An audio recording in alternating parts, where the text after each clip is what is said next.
What's up, strugglers? Welcome back to another Breakdown Beatdown episode.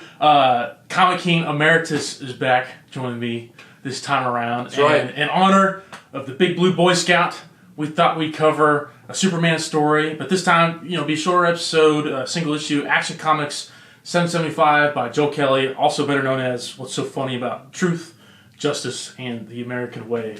As soon as this issue came out, that became like a staple. Right. Staple ever since this book came out. But anyway, a little pre-context. I know I've talked to you about this. Speaking of, it's kind of funny since we just covered the Ultimates. It relates to the Ultimates. But in the 90s, when they had the image boom, so when a lot of the artists left Marvel and made their own thing with Spawn, McFarlane with Spawn, Jim Lee, Wildcats, his own thing, there was a Wildstorm was created. And basically, I think Jim Lee owned that imprint, but there was this team called the Stormwatch. And then 90s kind of went through their down, up and down era, and with the comic industry in the 90s. And basically, in 1999, they created this team. It was Warren Ellis and artist Brian Hitch, the guy who drew the Ultimates, made this team called the Authority, which were specific members from the Stormwatch team. And basically, they were like allegories for the Justice League. So you had these characters called like Apollo, Midnighter. Really cool comic book, but basically the premise is that these are heroes that don't answer to any group, or nation or anything. They'll stop the bad guy, but I don't care if civilians die, kind of thing. Like they'll try, but they don't really care. Just anything, right? And it was a huge hit. A lot of people liked it. I read it, the original one. I thought it's okay. It's not for me, but basically it was so hugely popular that DC and Marvel were kind of struggling in that era. It was before Joe Quesada kind of came in and saved Marvel with the Ultimate Universe, Marvel Knights.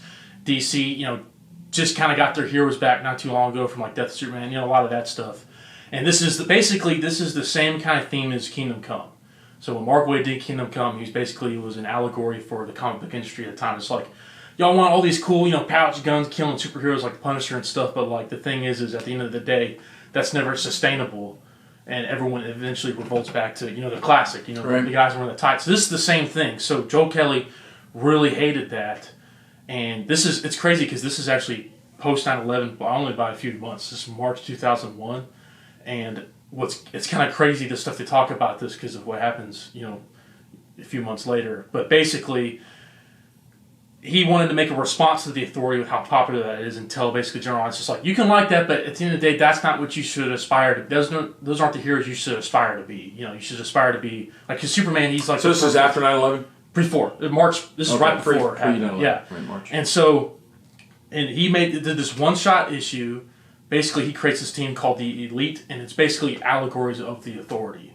And the Authority was so popular that, the Ultimates, the Marvel Universe, ended up taking a lot of inspiration, even brought Brian Hitch over as the artist. But basically, he wanted to do a thing, same thing as Mark Waid, Kingdom Come, so like, listen, it's fine if you like those, they're cool comics, but that's what you should aspire, you shouldn't aspire to be that way. That's not what the general ideal of a hero should be. You shouldn't like kill people and let people die and be fine with it kind of thing. It's like you want to strive. And Superman's kind of, he's an alien, his example, he's like it's that famous line that Batman says. He's like, "You're more human than I am, and you're an alien." And but Batman's also Batman. Yeah. But basically, this is an allegory for that. So it's a really cool story. But basically, it starts off. Superman's hearing these this calls. Basically, with super hearing, he's hearing all these news. It's very kind of like Dark Knight Returns inspired too. All these news anchors are talking about there's like a giant metahuman attack going on in the country of Libya. Is that a real country, Libya? Libya? Yeah. Yeah. Okay, I need to get. I hope they took out Gaddafi. So maybe we took him out. I need to study that, but keep in mind it's like pre 9/11 Libya. I don't know if anything changed over there and stuff, but basically there's the pre-established DC universe. There's metahumans everywhere. Every country's got superpowers and stuff. Beings. Well, there's some metahuman attack, and Superman's on his way, and he's listening. He's going to help stop it because Superman looks after everybody. Basically, it's this giant cyborg monkey crazy thing, but Superman's astonished when he gets there and is like, what the hell happened? Because apparently there was the country of Libya and like there were soldiers, they were fighting the problem, waiting for Superman to get there, and all of a sudden this third party showed up and totally killed this metahuman or whatever. But the thing is, what's crazy is everyone's happy they killed the metahuman, but basically hundreds, if not thousands, of people were killed in the destruction just from destroying the enemy, right? So Superman's like, what the hell just happened? He's hearing everyone talk about, the loss of life. This is like equivalent of a natural disaster. And it's just like, what's going on? So we cut back to the Daily Planet. You know, Jimmy Olsen, Perry White, Lois, they're kind of doing their shtick, and they're talking about what's kind of going on with this. There's basically, you know, Jimmy Olsen's cracking jokes at the Star, which is basically, people don't know, that's the Daily Planet's competitor in Metropolis. So some continuities, Clark Kent started there, like Grant Morrison Superman, the one that got me the shirt from Midtown. Yeah. He starts at the Star. Perry was like, we got to get that guy, and Lois convinced him to come over. It's, you know, cool time. Shout out to Midtown Comics. Yeah. Cool. Just got back from New York. Hell yeah. Midtown. I cool. didn't. Cool, I'm man. still dying to go up there. But basically, they're talking to Clark. The Star got the name drop on this, all of a sudden, this new superhero team called the Elite. And they're like, how did they get it? I guess they were there. Someone was on scene. And basically, they're talking to Clark. Clark's with the camera. And he's covering it over here. And basically, the main reporter that got it, just because he's a jackass, was Jack Ryder, also known as the Creeper in some stories. He's a news anchor. Yeah, that's right. Typically works out of Gotham Gazette or with Vicky Vale. But in this, he's working for the Star in Metropolis. And basically, this new guy that told, the Creeper, that basically, we're called the Elite. You know, we don't stand up to any nations. We don't answer to anybody. We do our own thing. We'll stop. He's like, there's just the bad guy. Yeah, we'll I think stop I remember this. Yeah, they made an anime movie, and it's one of the best that's right. Superman anime movies I saw that. ever. I know I saw that. And the guy who gave him the name is, Jack Ryder, the name is Manchester Black, and he's an allegory for the original leader of the Authority. Her name's Jenny Sparks, and her power, she's got like electrical powers, but she's kind of the living conscious of kind of England. It's super cheesy, whatever, but like, she's like, you know, smoking, alcoholic, blonde English chick, right? So basically this is literally her, or, you know, him and a character, Manchester Black, and he was so popular with the story that he actually remained as a Superman villain, which is pretty cool. So Peter J. Tomasi Superman run, which is the rebirth run where Superman was a dad, well, I think arguably that might be the best long-spanning Superman run. He's a bad guy, shows back up. But anyway, Manchester Black, he basically tells Jack Ryder everything he needs to know, and Jack Ryder's kind of being a Pontius, you know, douchebag, and he says Superman like, oh, the time for Superman, all Cape heroes are bad, you know, they're out of here, their time is over, these are the heroes we need that just get the job done no matter what it costs. And Superman's like, no, that's not right. You should always put the value of human life and civilians first. Save people first and get the threat out of there. So that's not right. That's not how you should think. And basically Jack Ryder pulls up on him and says, you know, basically the whole way superheroes are out. And now at this point in DC, Lex Luthor's president. So this is going on around the same time as that awesome World's Finest run where he's the president. They make that another great animated movie with Clancy Brown, best Lex Luthor. But basically Amanda Waller's is like Secretary of State, which is kind of cool time. They're talking about it, and she's getting them caught up. And Luthor's just like, all right, if they come after America, we're going to wipe the floor with them. But until then, we're going to let this situation figure it out. Because Lex Luthor knows that Superman does not like these new chumps. He's just like, I'm going to see what Big Blue does, you know, first. So America basically stays out of it, and they don't get involved. And Superman's at the Fortress of Solitude. He's talking to Steel, and basically they're just talking about, like, who are the elite, or is what they're doing right. Do you think the world's moved on past traditional superheroes? And Steel's just kind of like, oh, you know, I don't know, blah, blah, blah. And they get a notification from Japan. There's something going on bad in Japan. Superman flies out there. All of a sudden, he's hit with a heat wave, and there was this superhero, or super villain Japanese team. This stupid cheat. It's just cannon fodder, right? Sure. And so they shoot Superman. Basically, they were going to create another hero, use their powers, and make another blow up Japan, another Hiroshima or whatever. Superman's trying to stop him, but all of a sudden he can't do anything. And just within 10 seconds, he sees the entire villain team dismantled. He's like, what the heck's going on? Why can't I do anything? And then we see the Elite. And again, they're out there for the Authority, so the Authority has like insanely overpowered characters. Like that's why, even though it's a big deal, a lot of people like it. The art's amazing. I'm pumped if they ever do Authority movie because the engineer, she's kind of the cyborg of that group. She's in the Superman movie. She's working for Luthor. And that because Wildstorm was separate, its own thing, but then when a lot of those artist companies besides Image were falling apart, DC became the chief executive over at DC Comics, and he brought Wildstorm. So they bought Wildstorm, and then after Flashpoint, they incorporated those characters into the main continuity, and so a lot of that stuff happened then. So it's kind of cool. But basically, she's in the new movie, and basically they introduced themselves. They completely killed all the super villains, and the reason Superman couldn't do anything is because I forgot this guy's name, but basically he's got like Manchester Black's got mental powers, and this guy right here can like do sonic things, and basically they just disorient Superman. They kind of prove a point, and they killed those guys in front of them. You know, just kind of like, hey, we're the ones kind of in charge. But they're being actually like, Manchester Black. He's a super sarcastic guy. The guy who voiced him in anime movies that is John Constantine, the guy we like playing, the British dude. Yeah. He's fantastic. He's great, and he's just a complete asshole. But the thing is, they're telling Superman they're actually huge fans of him, so they bring him back to their base. It's just kind of like an alien spaceship. They're kind of explaining their reasonings, and he's kind of telling them about all these powers, but they're kind of telling Superman, hey, we're big fans, man. We'd like to work with you. We'd like to show you blah, blah, blah. And Superman the entire time is just focused on, like, y'all need to stop. Like, stop giving me the tour of your base. I'm fine. You know, what y'all did was wrong. You killed those people. Like, you can't do that. It's just, Superman fighting for it, right? Sure. And so Manchester's just like, well, hey, you stand for the American way, but hence the title, what's so funny about Truth Just American Way. Everyone that you and all your costume phonies that you work with, the Justice League, everybody all put away, just gets back out and hurt more people. They're basically, it's the same argument the Punisher makes with Daredevil. It's just like, we're going to kill them, like, get the job done. Superman's like, no. And some of the lines in here, especially towards the end, is like, it's great. It's really good. They even adapt some of the lines in the Justice League cartoon. Superman voices it. It's like, this is a very influential single issue. I think that's why it's such a big hit, because they put it all in just one thing, But basically, he's just arguing with them, and he tells them his backstory. Manchester Black was like, my mom died from cancer, my dad died in World War II. Like, I don't have to answer to you. I've had a shit life. I got these powers. I was given these for a reason. Why not do whatever the fuck I want to do with them?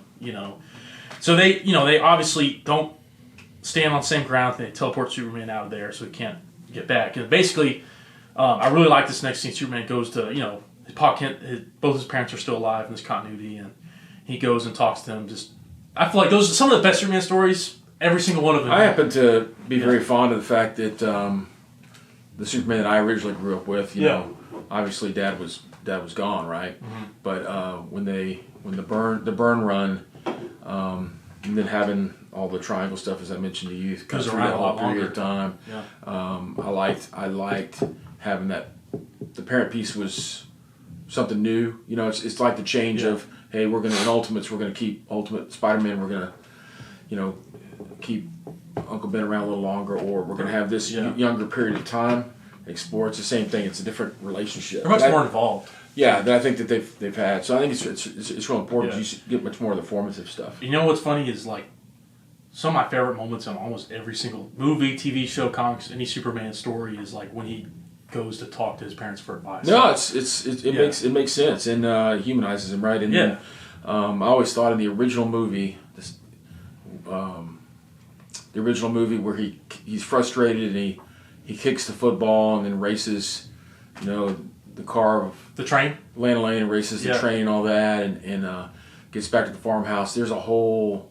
I cried. There's a whole but I saw it as a kid. Obviously, there's a whole period of time that could be explored, and it's just sort of not. But it's more mysterious, and as a teenager, I think you can relate to that. I could at that time being a young middle school kid or something. That's one thing that's so great about Smallville, the show.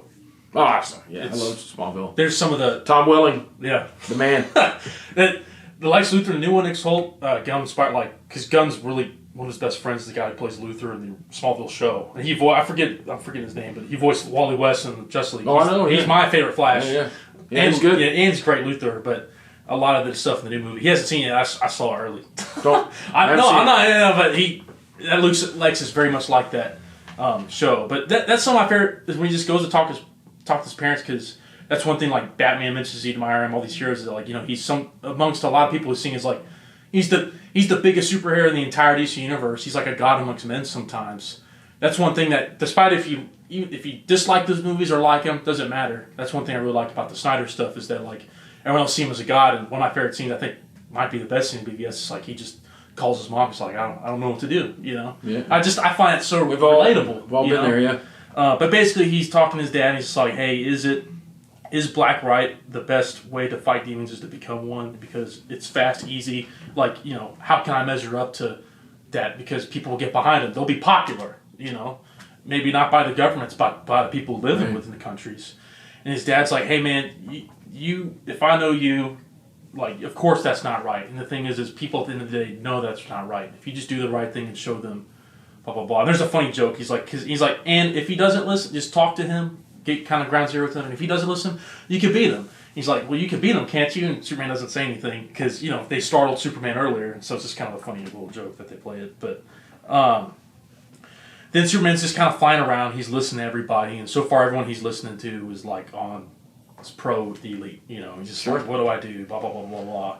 And now he's stopping like an alien, just random alien bad guys or whatever. He's kind of taking care of them, and he beats them, and he kind of uses his super breath, puts water on them because these aliens' weakness are like water. And then he's talking, he's just like, talking out loud, who he's talking to about these alien species, and he's just like, yeah, if you do a little research before confronting these people, they're still life forms. You could beat them without having to kill them, save them, send them back where they're from, blah, blah, blah, blah. And then it shows that he's talking. He knew the authority was there. Basically the authority, but he knew the elite was there watching them the whole time. And he's explaining that, like, see, you don't have to do what y'all did to stop them. And then Manchester's just like, and what happens now, sweetheart? Just send them out and they get out again, blah, blah, blah, blah, blah, blah. And I did a little bit of research of my own, too. And it turns out that this whole alien, it's a spoof fucking like Men in Black, have this whole prism system, blah, blah, blah, where they shoot out more aliens and they train the next cycle, blah, blah, blah. Superman's just...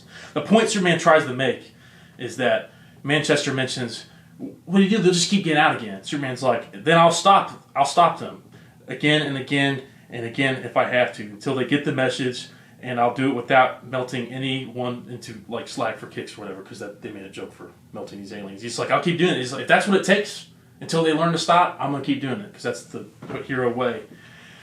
And then basically, Manchester tells this guy, he's like a magician, like, okay, we'll just go ahead and kill them. Like, what's Superman? Superman's not stopping him. So Superman's like, no, he punches them. And the thing is, the elite this entire time since they had this disagreement with Superman, they've been... Basically, Manchester's Black's powers is he's telekinetic.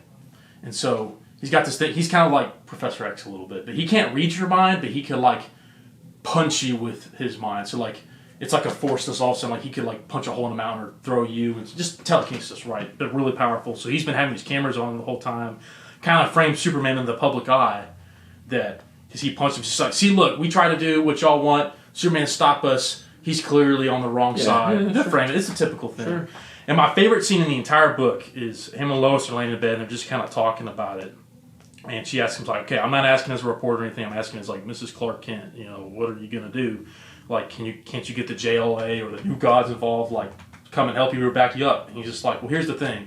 The reason I've got Justice League involved is they didn't go to the Justice League. They didn't go to any other group. They came to me. They're trying to prove a point to me. So I got to show them, like, some of my own. It's whatever. Like, I think, like, oh, you could get, like, Batman to sneak attack or whatever. But, he's trying to do the right thing and show... He cares about the general public, showing them that, like, this is not right. Try to get the people back on his side. And basically he says, like, I'm gonna go talk to them.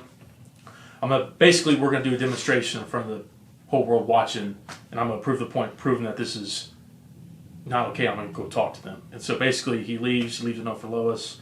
He's like, show yourselves. They pop up, and basically Manchester's like, all right, now we're gonna, like, break your knees. We're gonna go for you. We're gonna prove a point. If kill you, have to. Blah blah. Superman's like, hey, not here.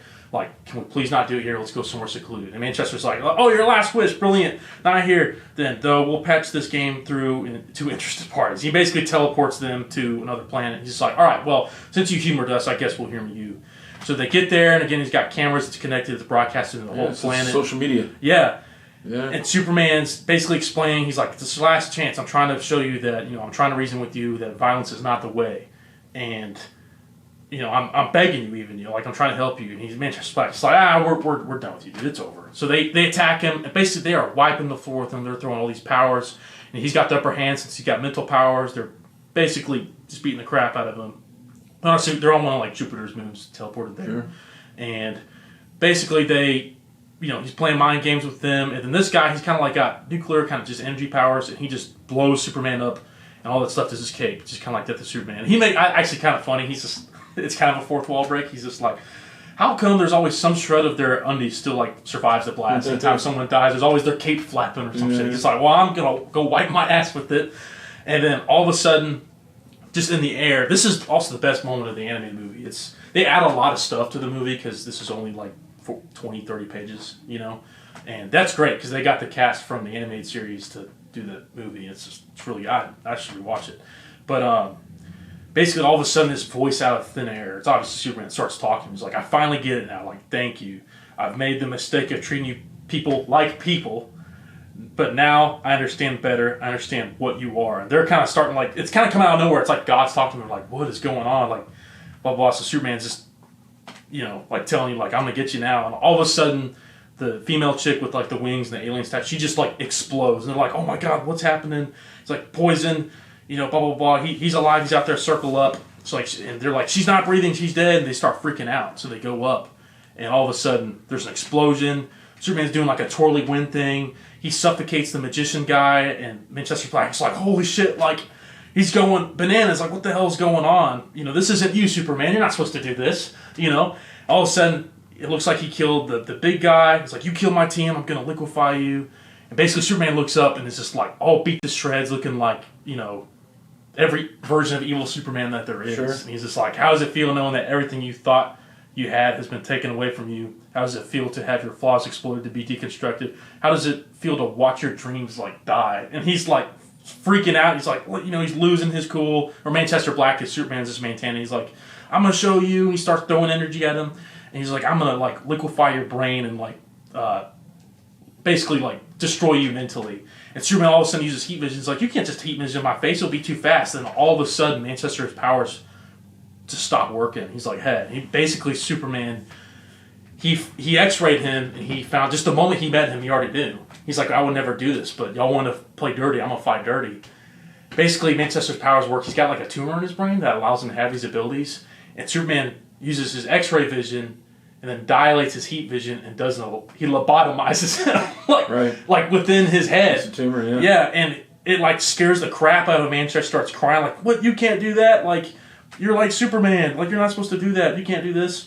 And then Superman, and he's like, Manchester's like, everyone, you saw, like, what he did. He's the bad guy. And then Superman starts talking, and this is, like, one of the most famous monologues in all of, modern Superman history. They did it in the movie, the animated series, and basically he's just like, these guys, the way they're fighting, it frightened me. I'll be honest. I'm just like you. It terrified me, and the idea of me fighting just like them terrifies me too. And basically the point that Superman proves is, like, I always hold back because I care. I love everybody, except maybe Lex Luthor, but I love everybody.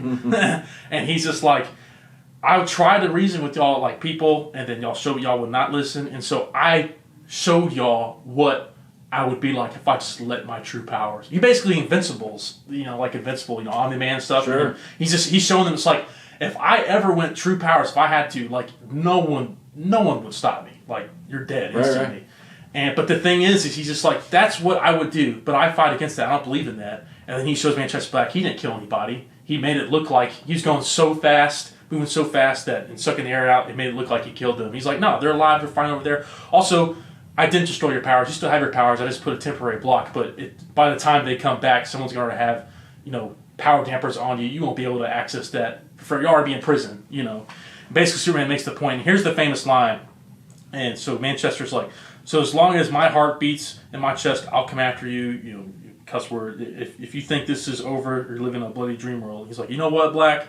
I won't have it any other way. Dreams save us. Dreams lift us up and transform us. And on my soul, I swear to my dream of a world where dignity, honor, and justice becomes a reality we all share. I'll never stop fighting ever. And that's the end. And that line they've used in a lot of movies and shows.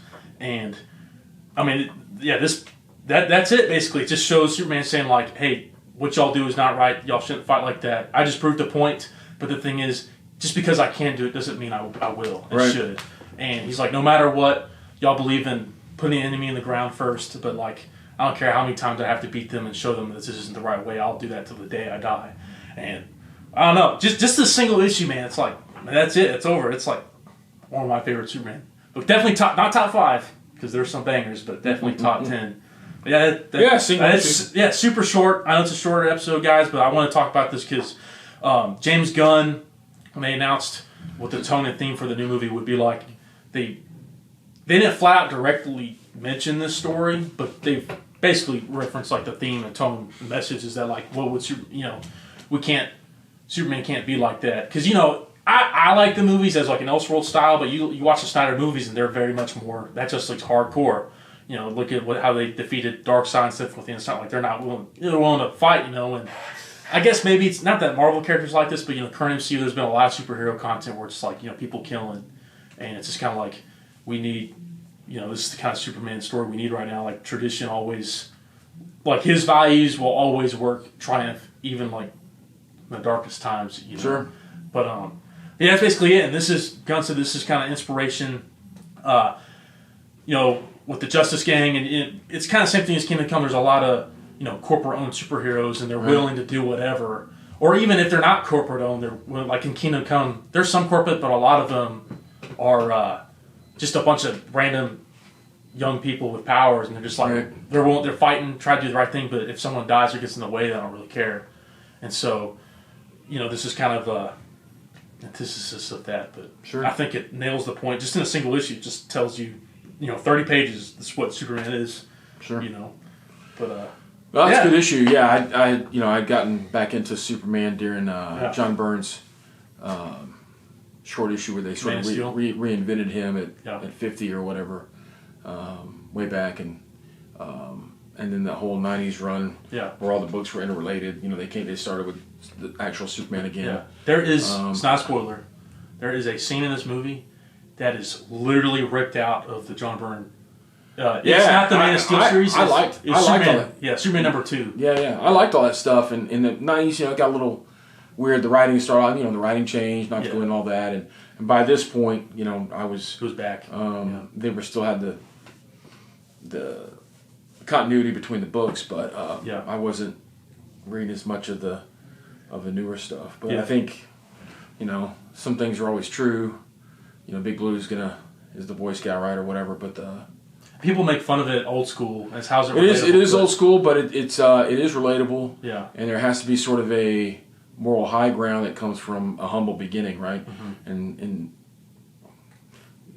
he's always going to be overpowered. The issues that are best are basically, in my opinion, have always been more the interpersonal issues where he's talking to his parents, he's interacting with the Justice League, he's interacting with Batman. Yeah. He's, you know, they always have to sort of bring him down so that unless it's a cosmic baddie, you know, why rob something in Metropolis? Cool is the entire Justice League animated show. He doesn't, you know, it seems like he gets beat up a lot. He's still like the big guy. But it seems like even like some beat up. But then the finale, the entire show, Darkseid shows up. He's like, Darkseid, I'm gonna show you just how much I've been holding back, and instantly wipes the floor. They have to make him human. They had to make him human, but you make him human through personality. Yeah. But the whole power thing, John Byrne depowered him some. Yeah. But the bottom line is, it doesn't. It doesn't work unless he's on a Red Sun. He's got it. It's the same thing. He's got it going on, you know. Same thing. You know, I'd say the antithesis to Superman from Marvel, Spider-Man. People don't realize, dude, Spider-Man's one of the most powerful. He holds back. Like, people don't think that because Spider-Man gets beat up a lot, you know? But he holds back, too. And it's like, he's got all that powers, but... His weakness is that he's a kid, and so that changes that whole dynamic, which they, again, are experimenting with. Well, I guess I'm talking about the J. Michael Straczynski stuff is when he's a teacher by that point. But I just, I love it because it's like, even if you don't like... my two favorite characters are all fiction all the time. Batman, Superman. So if Batman's not around, Superman's my favorite character ever. And he's definitely a character I've loved more and more the older I've gotten. Some aspects I like him more than Batman. The book I really enjoyed reading 15 years ago or before, and I was still getting books, I guess it's odds, so it's more than 15 years ago, but was when they redid World's Finest. Yeah. Batman and Superman were not in total sync. They shouldn't be because they're very different. Yeah. The old World's Finest, which I used to have a ton of those, you know, they were buddies, right? It was kind of it was the clubhouse feel. It was the League of, you know, Superheroes feel, the old one, and Superboy and League, you know, that kind of clubhouse feel, and really after the reinvention, you know, Dark Knight Returns and the John Byrne series, the fact is they should not get along. They should really sort of be at odds but respect each other, and you can get a lot of play out of that. What's cool is, and they have got a lot of play out of it. The World's Finest was one of my favorite. You know, that iteration was one of my favorite. The post-crisis continuity up to from '86 to 2011, in my opinion, is the best DC continuity, and they brought it back with Rebirth and stuff. They ended up coming back. So like, Superman right now is real Superman. It's not that's a whole other stick. I'll get into another time. But what's great with that is that like when Batman and Superman, they're not friends like right off the bat, like the Fords, like you said. They didn't like each other at first. They respect each other, but they didn't become friends till years in. No, it should be. Yeah, because Justice League. What's crazy is the real Justice League, we all know, like cartoon, the Trinity, Green Lantern, Flash. That wasn't around till 10 years. So Christ was 86. Grant Morrison's JLA. That wasn't till right after Superman came back in like 96. Yeah. So like it was a good 10 years before the Trinity, like the real Justice League formed. Because this is another thing in the Superman movie that's what Gunn's adapting is like the first Justice League in the main continuity DC is the JLOS. It's like Guy Gardner and these guys. And, you know, then you got to realize like you need the heavy hitters. But that's one thing I love about Superman. It's like even if you think he's old fashioned, you don't like him. No matter what his morals, no matter what it is, what you're comparing to him are the right. Superman's always right when it comes to stuff. He's always right. What he stands for. He's right because he questions himself and he bounces it off others. Yeah.